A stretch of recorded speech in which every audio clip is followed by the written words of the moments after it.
saya nak tegaskan di sini bahawa Malaysia mengekal kedaulatan berkaitan keselamatan, perlindungan dan harta intelek infrastruktur ICT termasuk 5G, 6G, satelit komunikasi dan kabel dasar laut dengan melalaskan segala tindakan berdasarkan undang-undang dan peraturan domestik Malaysia terutamanya Akta Komunikasi dan Multimedia 1998.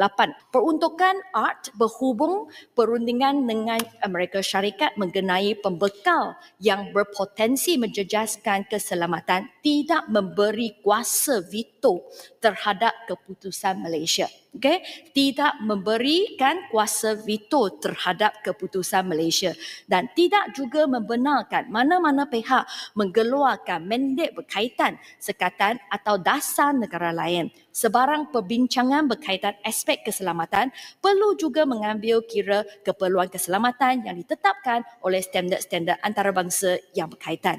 Ini bermakna sebarang tindakan yang diambil untuk menilai atau menyekat pembekal teknologi komunikasi hendaklah selaras serta dilaksanakan melalui rangka kerja perundangan Malaysia yang sedia ada seperti Akta 588 serta berpandukan amalan terbaik di peringkat antarabangsa.